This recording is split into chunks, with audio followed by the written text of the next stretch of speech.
अस्सलाम वालेकुम। क्या हाल चाल, उम्मीद करते हैं कि आप खैरियत से होंगे। हमारा दुआ है कि आप हमेशा खुश रहें, हंसते और मुस्कुराते रहें और इसी तरह में अपना प्यार दिखाते रहें। बिल्कुल जी, मेरा नाम मोहम्मद यूसुफ। मैं हूं तारिक महमूद। मैं उमैर इम्तियाज। आज हम जिस वीडियो पे रिएक्शन देने जा रहे हैं, इस वीडियो का टाइटल है व्हेन बॉर्डर चेंज पार्टीशन 1947। तो देखते हैं जी वीडियो और अपना रिव्यू कर देंगे। कौन करते 3 2 1 वीडियो स्टार्ट। ये कहानी उन भगवान की है जो बंटवारे के बाद पाकिस्तान में रह गए। ये कहानी उन मंदिरों की है जो बंटवारे के बाद आज अपनी त्रासदी पर खामोशी से इंतजार कर रहे हैं। यह कहानी उन देवताओं की है जिनसे यह पूछा नहीं गया कि आपको पूजने वाले सरहद के किस तरफ रहते हैं। उन घंटियों की है जो टंगी तो हैं, लेकिन उनके नीचे खड़ा होकर उन्हें बजाने वाला कोई नहीं रहा। उन रास्तों की है जिन पर कभी आस्था नंगे पांव चलती थी, लेकिन आज सिर्फ धूल है। उन मंदिरों की जो टूटे पत्थरों और अपनी बदहाली को देख रहे हैं। भगवान जो आज अकेले शांत बैठे हैं क्योंकि उनसे कोई कुछ मांग नहीं रहा। अब उन्हें कोई पूज नहीं रहा, कोई उन पर फूल नहीं चढ़ा रहा, कोई दिया नहीं जला रहा, कोई उनसे आशीर्वाद मांगने नहीं आ रहा, कोई उनके पास अपने दुख को व्यक्त करने नहीं आ रहा। ये कहानी उस त्रासदी की है जो यह एहसास कराती है कि कुछ जगह शोर बंद होने से नहीं, याद बंद होने से चुप हो जाते हैं। और शायद यही पाकिस्तान के भगवान की सबसे बड़ी त्रासदी है। और इसी त्रासदी, इसी खामोशी में कटासराज में भगवान शिव, हिंगलाज में माता शक्ति, शारदा पीठ में माता सरस्वती और पेशावर में गोरखनाथ खड़े हैं। ये सिर्फ नाम नहीं है, ये जीवन थे, ठिकाने थे जहां लोग अपने मन की पीड़ा को लेकर जाते थे, परिवारों की मनोकामना करते थे, जहां आस्था हर रोज रोशन होती थी। लेकिन जब बंटवारा हुआ तो इनसे नहीं पूछा गया कि अब जो आपको पूजने वाले हैं वो किस तरफ है। 47 में बंटवारे की रेखा कागज पर खींचकर जमीन पर अमल की गई थी। यह तय किया गया था कि यह हिस्सा हिंदुस्तान का, वो पाकिस्तान का। लेकिन किसी ने नहीं पूछा कि इन देवताओं का क्या होगा, उन मंदिरों का जहां पीढ़ियां हंसी रोई प्रार्थना करके लौटे, उनकी किस्मत है क्या। बंटवारे की आग एक रोज लगती है और लोग भागने लगते हैं। किसी के पास पीछे देखने का वक्त नहीं था क्योंकि पीछे मौत थी। लोगों के घर छूट गए, आंगन छूट गए, उस आंगन में लगी तुलसी जो थी वो सूख गई और मंदिर बंद हो गए। ऐसे भी मंदिर थे जिनकी चाबियां पुजारियों के पास थीं और पुजारी चले गए और दरवाजा खुला ही नहीं फिर कभी। कई ऐसे थे जो तोड़ दिए गए, कई ऐसे थे जहां कोई गया ही नहीं और वो खंडहर बन गए। लेकिन मंदिर खाली होने से नहीं टूटते, वो तब टूटते हैं जब उन्हें याद करने वाले थक जाते हैं। और इसीलिए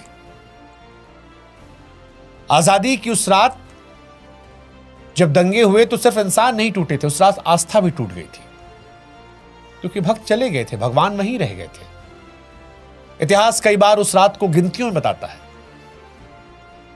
कि इतने लोग मर गए थे, इतने बेघर हो गए थे, इतनी ट्रेन थी जो लहूलुहान आती थी, इतनी बस्तियां जला दी गई।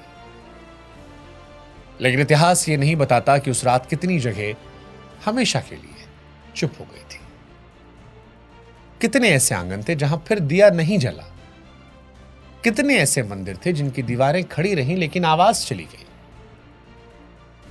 इतिहास ने आंकड़ा तो लिखा लेकिन यह नहीं लिखा कि उस रात भरोसा कहां गया था। आज पाकिस्तान के नक्शे पर बिखरे हुए हिंदू मंदिर किसी बीते जमाने खंडहर नहीं है, वो हमारी स्मृति में ठहरे हुए सवाल हैं जो याद दिलाते हैं कि आस्था को पासपोर्ट नहीं चाहिए था, भगवान ने वीजा नहीं मांगा था और शायद इसीलिए वो आज भी इंतजार कर रहे हैं। ये कहानी किसी देश के खिलाफ नहीं है। पाकिस्तान में भगवान किसी से जवाब नहीं मांगते, बस एक सवाल है, सवाल कि अगर जमीन बट सकती है तो क्या भगवान भी बट सकते हैं। आजादी के बाद से यह सवाल खड़ा है और भगवान भी। और दोनों को इंसान है। इस कहानी को हम आपको सुनाएं उससे पहले हमारी आपसे गुजारिश है कि हमारे भक्ति बुक चैनल से आप जुड़िएगा। आप जुड़ेंगे तो हमारी ताकत बढ़ेगी और कई ऐसे विषय हम आपके लाते रहेंगे। सो हमारी इस कोशिश में अगर आप हमारा साथ देंगे तो हौसला अफजाई होगी। बाकी वीडियोस आप लोग देखते ही हैं, लाखों करोड़ों की संख्या में देखते हैं, उसका हम शुक्रिया करते हैं, शुक्रगुजार हैं। लेकिन जुड़ेंगे तो भी और अच्छा लगेगा। भक्ति बुक मुझे लगता है कि आने वाली विरासत के लिए जरूरी है।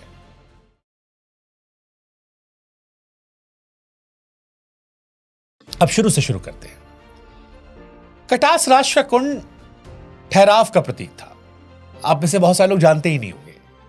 बताया जाता है कि जब माता सती ने आत्मदाह किया था तो भोलेनाथ पहली बार रोए थे और उन्हीं आंसुओं से यह कुंड बना था। यह कथा सिर्फ एक धार्मिक विश्वास की नहीं थी, यह करुणा की स्मृति थी। आजादी से पहले लोग जब उस कुंड में उतरते थे तो उन्हें लगता था किसी जलाशय में नहीं, किसी दुख में प्रवेश कर रहे हैं। यहां नहाना सिर्फ शुद्धि नहीं था, सहानुभूति भी थी। महाभारत में वर्णन है कि पांडवों ने वनवास के समय यहां विश्राम किया था। यह जगह युद्ध और राजनीति से पहले की थी। यहां समय अलग तरह से चल रहा था, धीमे, ठहरे हुए, जैसे किसी प्राचीन पाठ की पंक्ति। कटासराज केवल तीर्थ नहीं था, वो शिक्षा का केंद्र भी था। संस्कृत पढ़ाई जाती थी, दर्शन पर बहस होती थी, शास्त्रार्थ होते थे। गुरु और शिष्य के बीच संबंध यहां केवल ज्ञान का नहीं, जीवन का था। सुबह की आरती से लेकर संध्या की वंदना तक किसी घड़ी से नहीं, आस्था की लय से दिन चलता था। बच्चे पढ़ते थे, व्यापारी रुकते थे, यात्री विश्राम करते थे। मंदिर जीवन से अलग नहीं था, जीवन मंदिर के भीतर बहता था।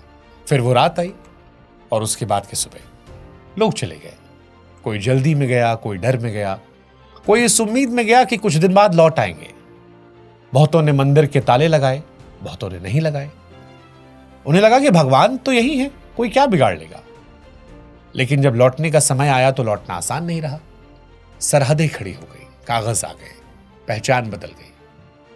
मंदिर वही थे लेकिन रास्ते टूट गए। पहले कुछ सालों तक लोगों को लगता रहा कि यह सब शायद परमानेंट थोड़ी ना है। हालात सुधरेंगे, रास्ते फिर खुलेंगे, फिर दर्शन होंगे, फिर भगवान के पास जाएंगे, फिर कुंड में नहाएंगे। फिर साल बीते और उम्मीदें आदत में बदल गई और आदत धीरे धीरे स्वीकार कर ली गई। यहां मंदिर टूटे नहीं थे, वो सूने हो गए थे। और ये टूटने से ज्यादा भयावह है, क्योंकि टूटे हुए ढांचे को देखकर दुख होता है,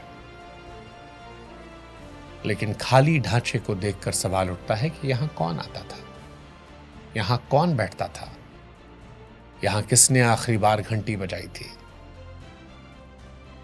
खालीपन हमेशा सवाल पैदा करता है और सवाल हमेशा असहज होते हैं। खालीपन यह बताता है कुछ चीजें नष्ट होकर नहीं, छूट कर मरती हैं, और छूटना अक्सर सबसे शांत, सबसे धीमा और सबसे अंतिम होता है। कुछ वर्षों के बाद कटासराज के आसपास फैक्ट्रियां लगी, पानी की जरूरत बढ़ी तो कुंड का पानी खींच लिया गया। जिस जल को शिव के आंसू कहा गया था वो धीरे धीरे सूखने लगा। ये किसी युद्ध का परिणाम नहीं था, किसी बम या आग से नहीं हुआ था, शांति के समय नहीं हुआ। और शायद यही इस कहानी की सबसे गहरी विडंबना है। जो चीजें हिंसा में बच जाती हैं वो अक्सर उपेक्षा में मर जाती हैं। जिन जगहों को युद्ध छू नहीं पाता उन्हें लालच, सुविधा और अनदेखी अक्सर धीरे धीरे खोखला कर देती है। कटासराज अकेला नहीं था। पूरे पाकिस्तान में ऐसे कई मंदिर फैले हैं जो आज नक्शों पर तो हैं लेकिन जीवन में नहीं है।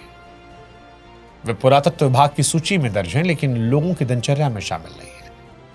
उन्हें हेरिटेज साइट कहा जाता है, पुराना ढांचा कहा जाता है। बहुत कम लोग ये कहते हैं कि ये कभी किसी का घर था, ईश्वर का, इंसानों का। और वो जो घर शब्द में एक अपनापन आता है, पाकिस्तान के भगवान और पाकिस्तान के मंदिरों से वही गायब हो गया। बंटवारे के बाद जो हिंदू परिवार पाकिस्तान में रहे उन्होंने फैसला किसी राजनीतिक बयान के तौर पर नहीं किया था। कईयों को लगता था कि चीजें बेहतर होंगी, पड़ोसी तो वही रहेंगे, सुधर जाएंगे हालात, जिंदगी सामान्य हो जाएगी। कुछ ने सोचा कि जब मंदिर यही है, भगवान यही है, तो हम क्यों जाएं। लेकिन समय के साथ चीजें बदलती रही, मंदिरों की जमीनों पर कब्जा होने लगे, कहीं प्रशासन ने ध्यान देना छोड़ दिया, कहीं कट्टरता ने जगह बना ली, और हर बदलाव के साथ आस्था थोड़ी थोड़ी सिमट गई। खुले आंगन से निकलकर पूजा दीवारों के भीतर चली गई, घंटियों की आवाज धीमी होती चली गई। मंदिरों में जो मंत्र कभी ऊंचे स्वर में बोले जा रहे थे, अब वो फुसफुसाहट हो गए थे। और ये बदलाव अचानक नहीं आया था, ये धीरे धीरे हुआ था, रोजमर्रा के अनुभवों से, छोटी छोटी बातों से, सवालों से, निगाहों से। डर किसी एक घटना से थोड़ी ना बनता है, डर आदत बनता है, और आदत ही जब डर बन जाए तो वो मनुष्य को भीतर से छोटा कर देती है, बिना उसे ये बताए कि वो छोटा हो रहा है। पाकिस्तान के मंदिरों में यही रहा, मंदिरों तक पहुंचना सहज नहीं रह गया। कहीं अनुमति चाहिए, कहीं सुरक्षा, कहीं समय तय है। कई बुजुर्ग कहते हैं कि पहले बिना सोचे समझे जाते थे मंदिर, अब जाने से पहले सोचना पड़ता है, कौन जाएगा, कब जाएगा, कितने होंगे। कुछ मंदिरों में यह भी तय है कौन सा त्योहार मनाया जाएगा, कौन सा नहीं मनाया जाएगा। कोई लिखित नियम नहीं है, लेकिन जानते सब हैं, सब मान लेते हैं, क्योंकि मान लेना टकराने से आसान होता है। इस पूरी प्रक्रिया में सबसे ज्यादा नुकसान किसी इमारत को नहीं हुआ, नुकसान उस सहजता को हुआ जिससे लोग भगवान को याद करते थे। आस्था जब सहज होती है तो वो दिखाई नहीं देती, जब वह डर के साथ जीती है तो हर जगह दिखाई देती है, लेकिन चुपचाप। और चुपचाप जीने वाली चीजें बड़ी देर तक टिकती हैं, पर अपने भीतर एक थकान भी जमा करती है। कटास के कुंड को देखकर एक स्थानीय व्यक्ति ने कभी कहा था कि पानी तो फिर भी आ सकता है, पर लोग नहीं आएंगे। और ये वाक्य अपने भीतर बहुत बहुत कुछ समेटे हुए। मंदिरों की मरम्मत हो सकती है, दीवार फिर से रंगी जा सकती है, कुंड में पानी फिर से भर सकता है, लेकिन जो पीढ़ियां चली गईं, जो यादें टूट गईं, उन्हें वापस लाना आसान नहीं है। और फिर भी मंदिर खड़े, ये भी अपने आप में गजब सच्चाई है। वो इंतजार कर रहे हैं, शायद इसलिए क्योंकि देवताओं को इंसानों की तरह जल्दी नहीं होती। वे सदियों से देखते आए हैं, सभ्यताएं बनते बिखरते, उनके लिए सरहदें नहीं है, समय नहीं। इस इंतजार में खामोशी है, और खामोशी में एक सवाल कि जब इंसान बटे तो क्या भगवान बटे। वे आज भी वही हैं, उन्हीं मंदिरों में। हालांकि कहानी सिर्फ कटास राज की नहीं है, कटास राज बंटवारे के बाद की पहली खामोशी है, तो वहीं हिंगलाज उस खामोशी के बीच बचा हुआ रास्ता। बलूचिस्तान के पहाड़ों और रेगिस्तान के बीच ये मंदिर आज भी मौजूद है, जैसे समय ने इसे जानबूझकर थोड़ा छोड़ दिया। आसपास की दुनिया को देखें तो सब कुछ कठोर लगता है, चट्टानें, धूप, लंबी दूरी, सन्नाटा, लेकिन इसी कठोरता के बीच एक गुफा है, और उस गुफा के भीतर विश्वास। ना कोई भव्य शिखर, ना कोई अलंकृत द्वार, बस एक जगह जहां पहुंचने के लिए शरीर थकता है और मन हल्का हो जाता है। हिंगलाज माता की यात्रा कभी आसान नहीं रही। सदियों पहले भी लोग पैदल चलते थे, धूप सहते थे, रातें खुले आसमान के नीचे बिताया करते थे। फर्क इतना था कि तब यह कठिनाई डर से नहीं, साधना से जुड़ी थी। आज वही रास्ता है, लेकिन अर्थ बदल गया है। आज वहां जाने वाला हर व्यक्ति ये जानता है कि वो सिर्फ एक धार्मिक यात्रा पर नहीं है, वो अपनी पहचान की यात्रा पर है। वो ये साबित करने नहीं जा रहा कि वो कौन है, बल्कि ये याद करने जा रहा है कि वो कौन रहा है। और इसीलिए शायद यात्रा पर निकले लोग बताते हैं कि रास्ते में सबसे ज्यादा भारी शरीर नहीं, मन होता है। कभी कभी मन उस घर की तरफ लौटता है जो पीछे छूट गया, उस गली की तरफ जहां बचपन में दिवाली के दिए रखे थे, उस मंदिर की तरफ जहां पहली बार किसी ने माथा टेकना सिखाया था। रेगिस्तान में चलते हुए कदमों की आवाज ही बदल जाती है, धीमी, धीरज वाली, जैसे हर कदम अपने भीतर एक प्रश्न ले रहा हो। और यही वो दूरी है जो आस्था और भूगोल के बीच खींचती गई है। जब वो गुफा के सामने पहुंचते हैं तो पहली बार शायद खुलकर बोलते हैं, जयकारा लगाते हैं। उस पल आसपास की दुनिया कुछ देर के लिए पीछे हट जाती है, लेकिन डर खत्म नहीं होता। हाँ, थोड़ी पकड़ जो है वो जरूर ढीली पड़ जाती है। उस जगह खड़े होकर लगता है कि आस्था अभी भी पूरी तरह हारी नहीं है, थकी है लेकिन जीवित है। और शायद यही वजह है कि हिंगलाज के दर्शन सिर्फ दर्शन नहीं होते, वे एक तरह की पुष्टि बन जाते हैं कि जो कुछ पीछे छूटा था वो पूरी तरह सिमटा ली है। हिंगलाज इसलिए भी अलग है क्योंकि वहां आस्था अभी सार्वजनिक है, भक्ति को छिपाना नहीं पड़ता। शायद इसलिए कि वह इतनी दूर है, इतनी कठिन है, वहां पहुंचना अपने आप में एक बयान बन जाता है। लेकिन हर मंदिर को रेगिस्तान में छुपकर जिंदा रहने की जरूरत नहीं पड़ती। और यही सवाल धीरे धीरे बाकी जगहों की ओर ले जाता है, उन जगहों की ओर जो दूर नहीं है लेकिन जिन तक पहुंचना और कठिन हो गया है। कश्मीर के उस हिस्से में जहां नियंत्रण रेखा खींची हुई है, शारदा पीठ के खंडहर हैं। एक समय यह मंदिर सिर्फ मंदिर नहीं था, यह विश्वविद्यालय था। यहां सरस्वती की पूजा फूलों और धूप से नहीं, प्रश्नों और तर्कों से होती थी। यहां ज्ञान किसी संप्रदाय का नहीं, सोचने की आजादी का था। आदि शंकराचार्य यहां आए थे, दूर दूर से विद्यार्थी आते थे, शास्त्रार्थ होते थे, बहसें होती थीं, शब्दों की आवाज दीवारों में बसती थी और शब्दों की यही आवाज किसी भी सभ्यता की असली धड़कन होती है। आज वहां दीवारें हैं लेकिन शब्द नहीं है, कोई मंत्र नहीं है, कोई संवाद नहीं है। ये वो जगह है जहां सबसे ज्यादा यह महसूस होता है कि जब आवाज चली जाती है तो पत्थर भी भारी हो जाते हैं। शारदा पीठ को अब एक ऐतिहासिक स्थल की तरह दिख रहा है। लोग आते हैं, तस्वीर लेते हैं, जानकारी पढ़ते हैं और चले जाते हैं। कोई वहां बैठकर नहीं पढ़ता जहां ज्ञान की देवी थी। वहां अब जानकारी है लेकिन अनुभव नहीं है, और यह फर्क बहुत महीन है, बहुत गहरा है। शारदा पीठ की खामोशी इसलिए भी भारी लगती है क्योंकि यह पूजा की खामोशी नहीं है, यह सवालों की खामोशी है। जब सवाल पूछे जाने बंद हो जाते हैं तो ज्ञान भी धीरे धीरे स्मृति बन जाता है। शारदा पीठ का सूनापन सिर्फ एक धार्मिक स्थल का सूनापन नहीं, उस परंपरा का मौन है जिसमें ज्ञान को पूजा मनाता था, जहां सीखना आध्यात्मिक प्रक्रिया थी। जब ऐसी जगह चुप होती है तो समाज सिर्फ एक इमारत नहीं खोता, वो सोचने की आदत खो देता है। वो ठहर कर सुनने का धैर्य खोता है, वो किसी प्रश्न को देर तक थामने की क्षमता खोता है। और जब प्रश्न जल्दी जल्दी बदलने लगे तो जवाब भी सतही हो जाते हैं। पेशावर का गोरखनाथ मंदिर भी इसी बदलाव की कहानी है। वो आज भी अपनी जगह पर खड़ा है। आसपास की गलियों में जिंदगी बह रही है, दुकानें खुली हैं, बच्चे खेल रहे हैं, आवाजें आती हैं। लेकिन कम लोग जानते हैं कि यह कभी नाथ संप्रदाय का केंद्र था, योगियों का, साधकों का, यात्रियों का ठिकाना था। समय के साथ पहचान बदली, मंदिर बच गया लेकिन उसका संदर्भ खो गया। और संदर्भ का खो जाना कई बार टूट जाने से ज्यादा नुकसानदायक होता है, क्योंकि तब चीजें मौजूद रहती हैं पर उसका अर्थ जो है वो गुम हो जाता है। इन सभी जगहों में एक समानता है, वो टूटे नहीं है, जले नहीं है, ढहे नहीं है, वे बस अपने लोगों के बिना रह गए हैं। और शायद यही सबसे कठिन स्थिति है, क्योंकि टूटन को देखा जा सकता है लेकिन सूनेपन को महसूस किया जाता है। मंदिर पत्थर से बनते हैं लेकिन रहते लोगों से हैं। जब लोग चले जाते हैं तो देवता भी जैसे इंतजार में चले जाते हैं। ये इंतजार शिकायत से भरा नहीं होता, ये शांत होता है, लंबा होता है, ठीक वैसा जैसे सदियों से होता है।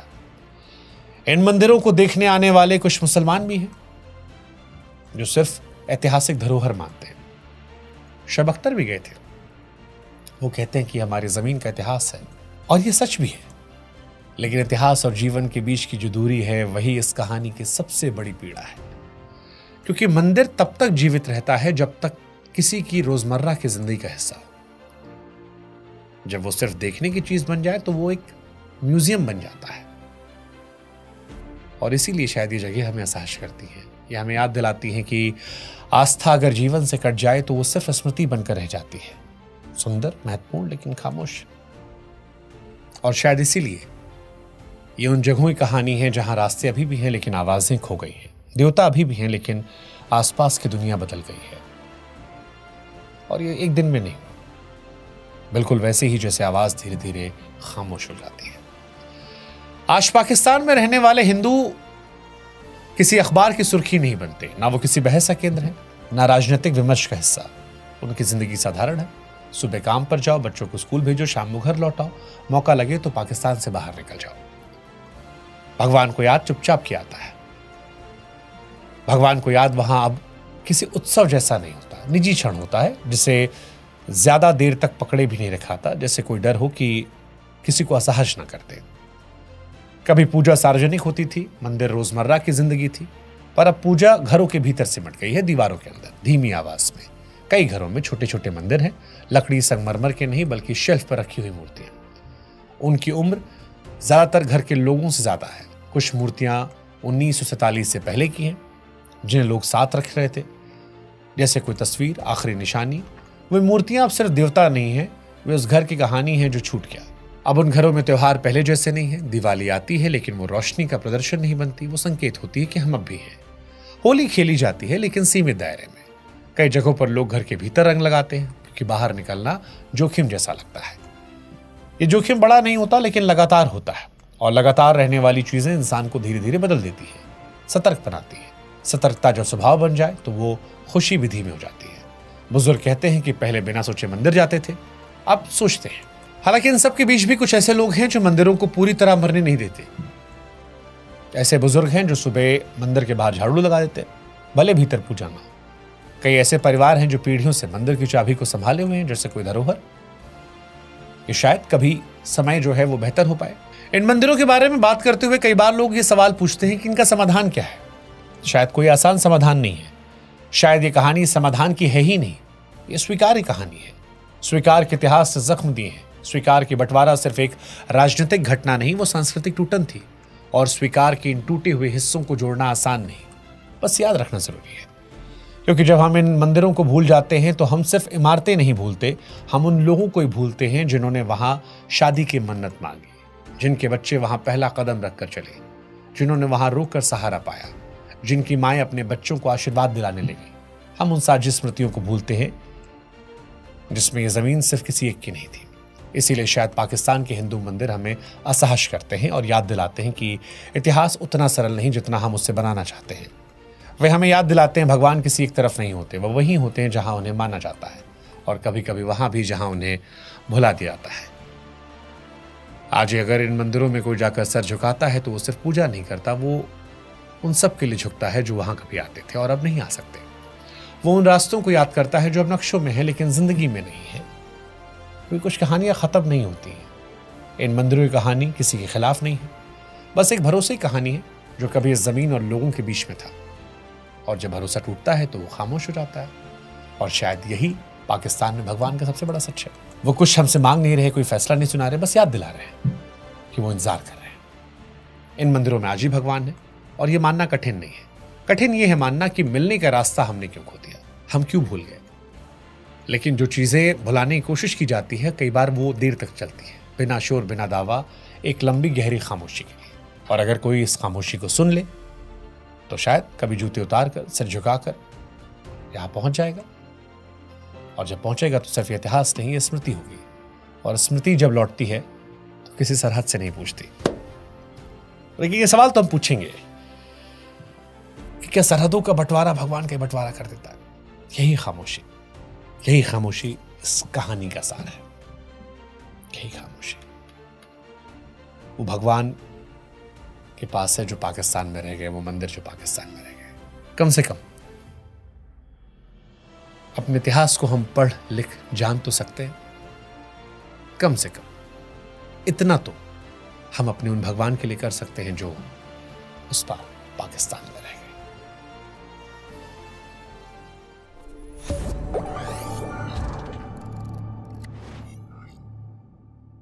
जी वीडियो ख़त्म हो गई, बड़ी इंटरेस्टिंग थी वीडियो। वैसे इसमें कोई दो राय नहीं कि पाकिस्तान में कई जो बड़े पुराने, जो सैकड़ों साल पुराने मंदिर हैं वो आज भी मौजूद हैं। हिंगलाज मंदिर जो है वो भी काफ़ी पुराना है। शारदा पीठ वो मेरे ख्याल में कश्मीर में, चकवाल में जो है कटासराज, श्री कटासराज टेम्पल। अच्छा, आपने वो देखा है अपने, क्योंकि पिछले दिनों ना तकरीबन पिछले दिनों के 5-4 माह पहले हो गए ना, एक पैकेज अनाउंस किया था पाकिस्तान की गवर्नमेंट में 1.5 बिलियन का रुपीज में। तो अब अगले दिन की वीडियो मैंने देख रहा था कि वो जो मंदिर डैमेज हुए थे ना, या जो भी उनकी था, वो दोबारा उन पे काम होना शुरू हो गया है, काफियों पे हो चुका है। ताकि होना चाहे तो कर सकती है गवर्नमेंट बहुत जल्दी भी। कटासराज मंदिर जो है ना, कैसा है, आपने देखा है? मैंने वीडियो देखी, अदनान भाई गए थे, हमने प्लान भी किया था कि भाई उधर जाएंगे लेकिन जा नहीं पाए। अच्छा भाई, उस मंदिर की बात करें ना तो उसमें हर रोज़ इंडियन जो है वो जो हिंदू धर्म के लोग हैं वो आते हैं। अब उसमें पता नहीं 20 के 50 की कैपेसिटी है हर रोज़ इतनी मतलब रखी कि इतने लोग जो है वो आ सकते हैं डेली बेस पे 50 है या 150, मतलब बहुत कम मिकदार है। तो मैं कहता हूँ कि भाई मैंने पहले भी कई दफ़ा ये बात बोली है कि भाई कम से कम जो धार्मिक लोग हैं ना उनके लिए रास्ता बंद नहीं होना चाहिए, उनके लिए तो ओपन होना चाहिए और वो आए जाए इससे पाकिस्तान को भी फायदा है, टूरिज्म प्रमोट होती है। अब देखें कि भाई हमारे पास गुरुद्वारा है, सिख कम्युनिटी के लोग पूरी दुनिया से आते हैं। तो भाई जिस तरह ये कटास राज मंदिर है, हर रोज़ जो है वो तकरीबन काफ़ी हिंदू जो है ना वो आते हैं, और मैंने देखी है वीडियोस भाई उनकी सिक्योरिटी बड़ी टाइट रखी जाती है कि कहीं उनके ऊपर कोई अटैक ना हो। साफ ज़ाहिर है कि जब कोई दूसरे कंट्री से इस तरह का मेहमान या टूरिस्ट आता है जो धार्मिक हो, अगर उसके ऊपर अटैक हो जाए तो भाई बहुत बड़ा नुकसान होता है कंट्री का और बदनामी। तो जिस तरह हम भी गए थे ना वहाँ पर, वो मोबाइल फोन अंदर नहीं जाने गुरुद्वारे हम गए थे भाई, वहाँ पर जो है फोन अलाउ नहीं था, लेकिन सिख कम्युनिटी है वो आराम से जा रही थी। एक भाई से बात हुई थी, उन्होंने कहा आप वीडियो नहीं बना सकते, तस्वीरें बना सकते हो, तो तस्वीरें मैं बनाता रहा था भाई। लेकिन ये भाई वो मैंने वो शायद वीडियो भी डाली थी गुरुद्वारे की ना, ननकाना साहब की, हम गए थे। तो बात ये कि जो धार्मिक होते हैं ना लोग, उनको मैं कहता हूँ कहीं पर भी ना रोकथाम होनी ही नहीं चाहिए। चेकिंग आप करें, उनकी सिक्योरिटी बेहतर करें, लेकिन ये कि भाई गवर्नमेंट को ना आसानी से जो है ना ऐसे लोगों को वीज़ा भी देना चाहिए। साफ ज़ाहिर है भाई कि जितने ज़्यादा टूरिस्ट आएंगे दूसरे कंट्रियों से, एक तो भाई कंट्री को भी फायदा होता है, जितने भी मैं कहता हूँ कोई नॉर्मल भी बंदा है ना तो कम से कम अगर हिंदुस्तान से आता है तो कम से कम 40-50 हज़ार तो खर्चा करके ही जाएगा, इकोनॉमी को भी फायदा होता है और भाई उनकी धार्मिक जो आस्था है वो भी पूरी हो जाती है। अच्छा, मैं ये पूछना चाह रहा था कि जो हमारे हिंदू भाई यहाँ पे रहते हैं पाकिस्तान में, क्या उनके लिए भी तादाद लिमिटेड है? नहीं, यहाँ तो भाई ये तो जा सकते क्या मतलब तुम्हारा? नहीं, वो तो वहाँ जाकर रह भी सकते हैं, उन पर कौन सा? अच्छा, वो जाते हैं। मैं नहीं, वो बाहर वाले की होती है ना, लिमिटेड होती है, सिक्योरिटी का मामला सिक्योरिटी इश्यूज होते हैं। तो जो कटास राज मंदिर है भाई साहब, जो 5 पांडव थे, जो महाभारत का बहुत बड़ा उनका मतलब रोल था, जो 5 पांडव थे उनकी जिंदगियों के ऊपर ही है वो। तो वो उनको भाई साहब जब उनको एक किस्म की सजा दी थी वनवास काटने के लिए, वो इधर आए थे 14 साल के कितना का वो वनवास काटने इधर आए थे कटास राज मंदिर में। और भाई यहाँ पे एक जो शिवलिंग थी वो श्री कृष्ण के हाथों की बनाई हुई, वो भी शिवलिंग भी इधर थी। और ये मंदिर इसलिए इम्पोर्टेंस रखता है कि शिव भगवान जो है उनके आंसू गिरे थे इस जगह पे। हाँ, 7 जगह पे उनके आंसू गिरे थे और ये उनमें से एक था। जहाँ जहाँ पर आंसू गिरे वहाँ पर नदी बन गई और वहाँ पर मंदिर भी बनाए गए। तो इस वजह से ये हिंदू धर्म में बहुत ज़्यादा इम्पोर्टेंस रखता है ये। बाकी ये देखें कि जो वहाँ से मुस्लिम उठकर हिंदुस्तान से इधर पाकिस्तान में आए, वहाँ पे जो मस्जिदें या उनकी इबादत गाहें, भाई ये बंटवारा ना हमारे लिए इतना अच्छा था ना उनके लिए। गौरव की प्लानिंग, सीधी बात है भाई, गौरव की जज्बात भी कटे। ये प्लानिंग थी, डिवाइड एंड रूल इसी चीज का नाम था। जी। और भाई आज भी जो है हमारी सरकारें उसी पे उसमें अमल कर रही हैं, चाहे हिंदुस्तान की सरकार हो चाहे पाकिस्तान की सरकार हो, क्योंकि ये जब तक अगर ये इकट्ठे हो गए तो ये दूसरों को चुभेंगे और इकट्ठे होने ही नहीं देंगे। तो भाई ये वही तो बात है कि भाई उनके जो हुक्म है या जो उनकी पॉलिसी उससे ऊपर काम कर रही है हमारी। सेपरेट करो, कमजोर करो और गुलामी कराओ, ये सिंपल बात है। मैं ये मानता हूँ अगर हिंदुस्तान और पाकिस्तान बांग्लादेश। अच्छा, तब तो बंटवारा हो गया था तारक साहब। ये जो मरीज पाकिस्तान से इलाज करवाने इंडिया गए हुए थे, हाँ, तो दौरान जंग या जंग से पहले उन्हें भी वापस भेज दिया गया था और पीछे से वीजे बंद कर दिए गए थे। लेकिन मरीजों वाला स्टेप गलत था, वो नहीं भेजना चाहिए। ये आस्था वाले लोगों से भी ज्यादा कंपलसरी नहीं, घटिया ये काम था भाई हिंदुस्तान की तरफ से खास तौर पे। क्योंकि भाई अगर कोई बंदा जाता है ना सर्जरी करवाने के लिए तो वो अलग मुद्दा है, वो कोई जंग लड़ने नहीं गया।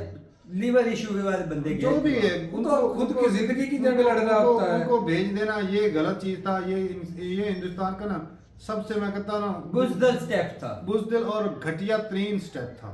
हकीकत बात है ये। बाकी जो धार्मिक लोग हैं भाई उनके लिए मैं कहता दोनों कंट्रियों के रास्ते खोलने चाहिए। पाकिस्तान से बहुत सारे लोग हैं वो क्या नाम है अजमेर शरीफ जाते हैं दरगाह पे, तो पीछे कुछ अर्सा पहले वहाँ पर भी भाई साहब तोड़ फोड़ दरगाहों के ऊपर जो है ना, और आजकल भी हो रही है, ये सोशल मीडिया पर दिखाया जा रहा है, कई एक जो कब्रें हैं बुजुर्गों की, हाँ, उनको तोड़ा कई फोड़ा दरगाहें जा रहा है। जो- मस्मार किया जा रहा है उनको। ये लेकिन गलत चीज है भाई, इस तरह नहीं। जो ये तो फिर एक अच्छा, म्यूचुअल लेकिन अंडरस्टैंडिंग और वो म्यूचुअल वो रिस्पेक्ट वो होनी वो चाहिए। चीज पाकिस्तान में नहीं है, नहीं वो नहीं। हालांकि सोशल मीडिया पर देखा जा रहा है। पाकिस्तान में मैंने अगले दिन एक रिपोर्ट देख रहा था, ठीक अगर है ऐसा हो तो जो इस तरह मंदिर यहाँ पर गिरा बाकी कहाँ पे बचे है, हैं, कोई मतलब इस वो तरह डैमेज इकट्ठा हो नहीं उनको किया। गिरा दे।